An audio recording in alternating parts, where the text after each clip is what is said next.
Imagine demoing your home cinema to a Hollywood sound professional. That's exactly what happened with the team at Wisdom Audio and how I met Andrew DeCristofaro, Hollywood sound editor.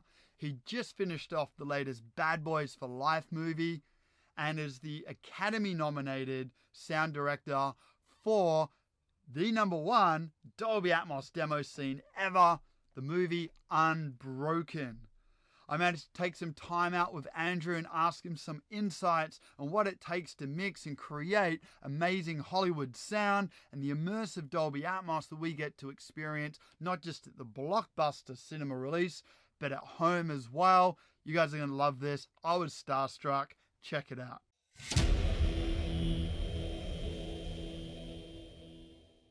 Hi, I'm Scott Rogan, founder and head designer of Rogue Home Cinema. On this channel, we look at the professional approach of building and designing a cinema room in your own home. Last month in Nevada, USA, I got the chance to check out the Wisdom headquarters, lab tour, factory tour, experiencing what is some of the most phenomenal audio product on the planet. And it's there where I met Andrew DeCristofaro, who turns out is a cinema sound god, and I just had to capture an interview of him in the short amount of time that we had. I managed to get something for you guys, so I hope you really enjoy it. It's coming up right now.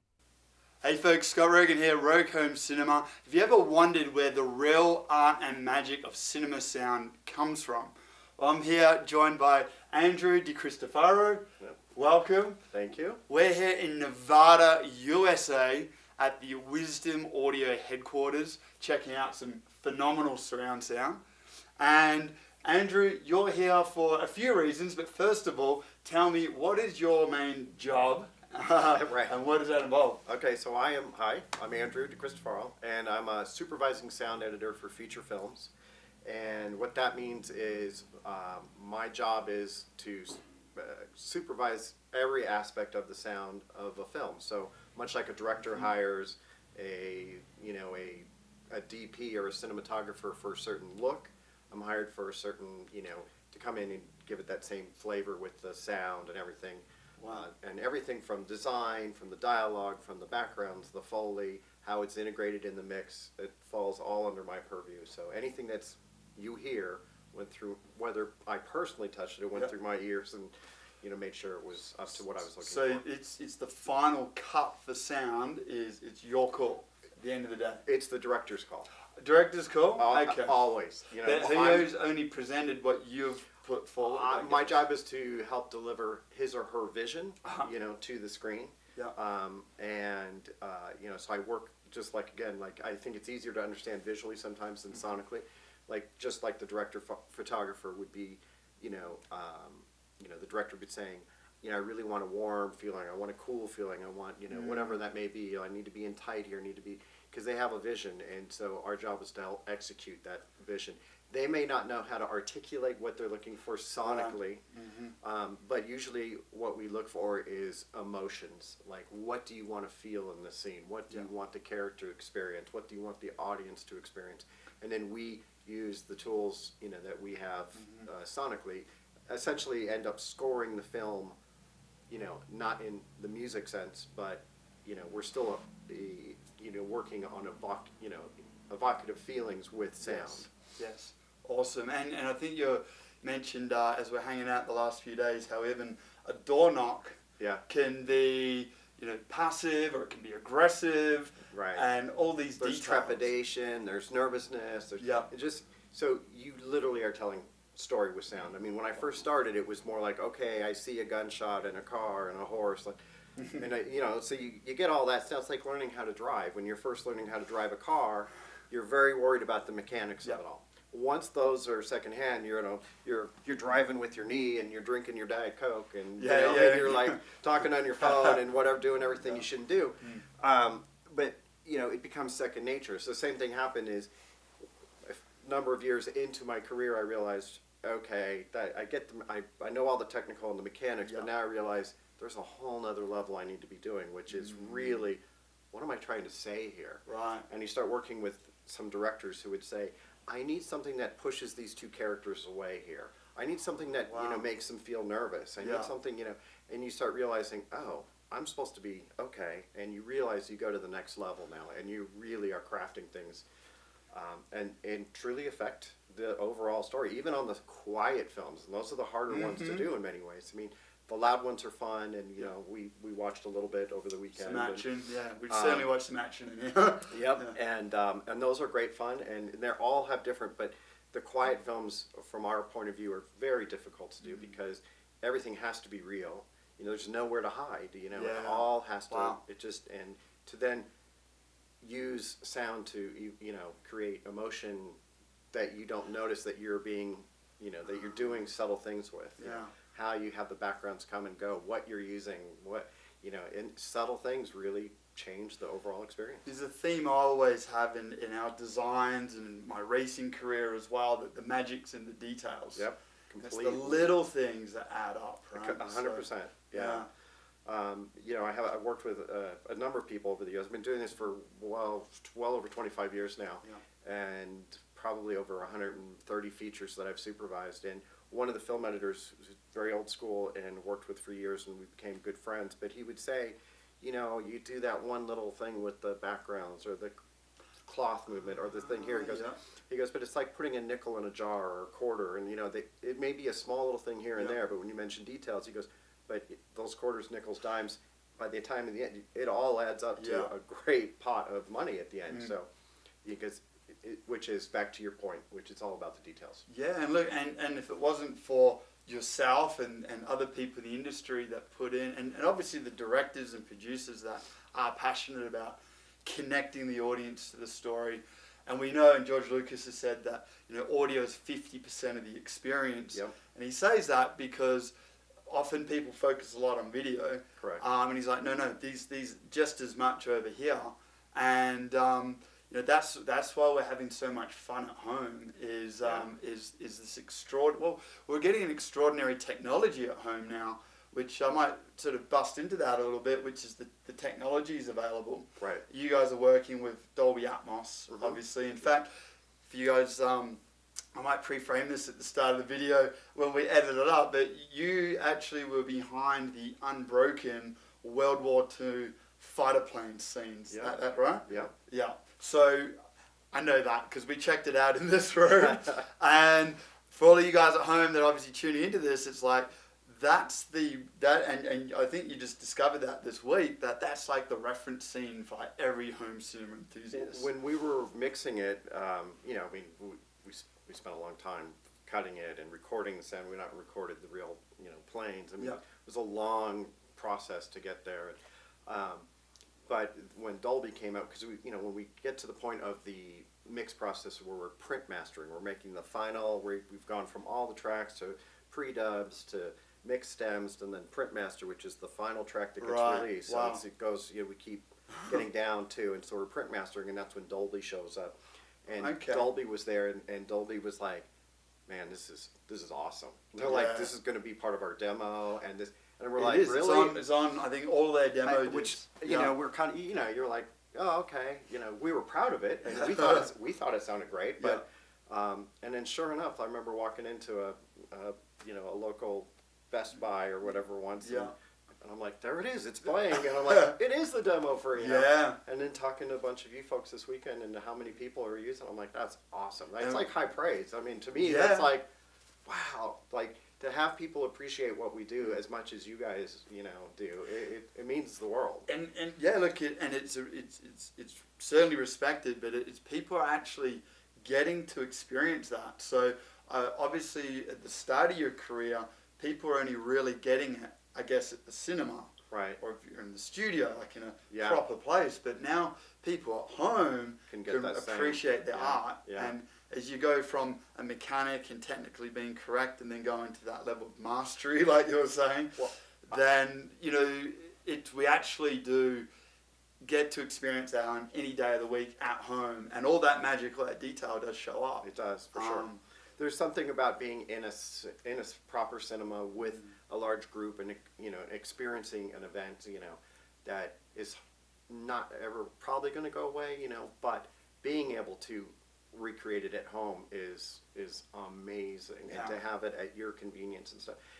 There's the I remember when MP3s came out and stuff, and people found the convenience of that was amazing to them, and I, as a audiophile freak, was a little like, yeah, but it sounds terrible. Yeah, you know? the whole hi-fi industry, like iPod. Ugh. Oh yeah, I was like, oh gosh, and people were just so enamored that they could just, I have my entire record collection, and you're like, yeah, but. And now I love seeing, like younger generations coming up, and vinyl is taking a comeback, it's massive comeback, and really starting to appreciate, what music can sound like again. It's almost like a rediscovery of hi-fi, and I'm like, the same thing is going, I feel, and I hope with film sounds at home too, where it's not just a simple, sound bars can be great, but you can do so much more. Well, I guess there's a lot of premiere movie releases. They're skipping the box office, and with Netflix and HBO, so the home is actually the premiere event space. Right. And if it is just a TV and a soundbar, you're not going to appreciate that magic. I mean, yeah, and it not the same, not to the same degree for sure. Although we are in the wisdom cinema here, a cinema like this would be better than the box office. I was going to say, I would do this every day if I could. This is awesome. And actually, that leads us to, I guess, why we're here. We've met at the Wisdom headquarters for some training and some experience. And so how did you find Wisdom Audio? So being an audiophile, I love music. I love, so sound is such a big part of my life, both professionally, obviously, but just, as just an avid lover of music and something, so I've always been on the hunt for the speaker that can give me the dynamics that I want from theatrical, because I'm used to working with the big JBL speakers that we mix with and giant dub stages that are in the theaters, and they're really designed to give you punch and volume and level.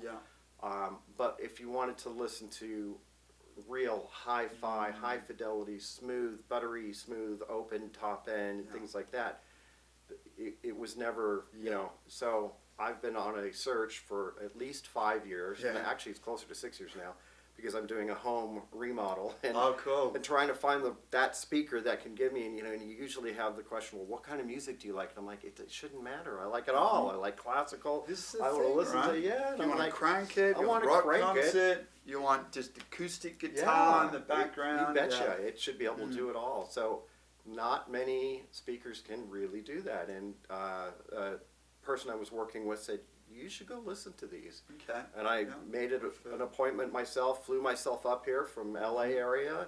To Carson City, Nevada. To Carson City, Nevada, to Wisdom Audio, and started listening to some music. But before I came up, I emailed the person here that I was, and said, I want to hear one of my movies in your theater before. And they were like, okay. And I said, play Unbroken. I think it was Ron, and he did say he was shitting himself. He's like, oh my God. He was a little nervous. He didn't tell me that till later. But I got to say, played, because I was listening to the music. I'm like, yeah, this is what I want to be able to hear at home. So musicality, you're like, got it. Oh my God, it's amazing. Yeah. And the fact that you can hide these in a wall, or because my wife was convinced that we're going to end up with big boxes in the wall. And you negotiated that early on. She knew, like, that's what I do for a living. She's like, yep, okay, that's my living room is going to look like that. And then someone said, it doesn't have to. And I said, well, okay. So anyway, the music, I was like, these are awesome. But I figured, okay, it's going to be that usual. Yeah, it just doesn't have the dynamics that I'm looking for when we play the movie. It's like cones and domes. They just break up on. And I said, and so I said, okay, let's watch Unbroken, and he said, is this the right level? I'm like, no, turn it up. Turn it up. Turn it up. And he got to a level, and I go, are you nervous? And he said, a little bit. And I said, push it. But it really, and now they're playing everything at that level in here, and these things are just amazing. So they just keep going. They don't break up. Well, and clarity. I have to say, with these speakers, when you crank them up too, there's no distortion. They're just keep going, and you're like, and we are all so used to that, the technology that currently exists out there with your traditional like you were saying, domes and stuff, like to push that kind of volume, usually you end up getting into like compression drivers on theatrical speakers and things like that, which have an edge, and and you feel that compression and that distortion and everything, and you go, wow, it's really loud. And these get so loud. We heard some stuff the other day in the listening room. Yeah. It was stupid loud, but it was clean it was so loud you couldn't believe that it was, it was so clean at those 110, 115 dB. Yeah, which is in the danger level. Yeah. And it was clean as, it was pristine, and you're like, it's a weird phenomenon. We're playing all sorts. We even had like Rammstein playing, and it was like awesome.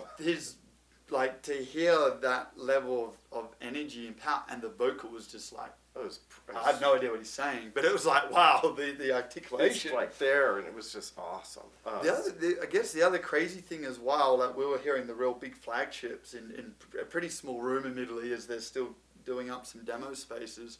It still worked, and you could walk up to them. Yeah, that's another amazing. And being a line source design that we're using the planar magnetic drivers, you only hear the portion that's appropriate to where you are. So further back you are, the more line array or line source that you listen to. But as you walk up, so it's like the whole room sounds bloody amazing. Sounds bloody amazing. And again, because we're not used to that technology, as you walk up at those volume levels, you're a little afraid, like, oh, this is going to be terrible, because you're used to walking up to a normal point source speaker where you're like, oh my God, it's screaming loud, and you walk up and you're like, it's about the same as it was way back there. Like, how's that possible? It's phenomenal. And when we're designing great home cinema, and with cinemas being acoustically very small spaces compared to the commercial cinema, seat-to-seat consistency is a really big deal. Yeah. And THX always said, every seat should be a good seat, and it's certainly the target for all our designers, and it's difficult. Right. So with line source, we've got such an even spread of energy front to back, and in this cinema it's a very spoiled cinema room, because we've got this line source technology all the way around us. All the way around. So if we're close to this speaker, it's actually not significantly louder than the front row. Yeah. Everyone has magic. It's amazing. Yeah. No. And the room, they've lit it up right now so you can actually see what's behind you. Normally the lights are off in the back and it's dark and it looks amazing. Yeah. So look, we've certainly found ourselves in an amazing place for two people that love cinema and music. You're on the creation side. I just hit play. That's my specialty. But look, thanks for sharing. I know we're in a really super tight schedule. Yep. We could talk all day, I'm sure. Yeah, but absolutely. Thanks for giving all the folks at home that absolutely do appreciate everything you do. Well, thank you for for having me, and like hopefully people will get to hear it in this kind of an environment at home. Yeah, and look, and folks, follow as well your work and know what sort of movies and things to look into so you can continue to follow the fine work. Awesome.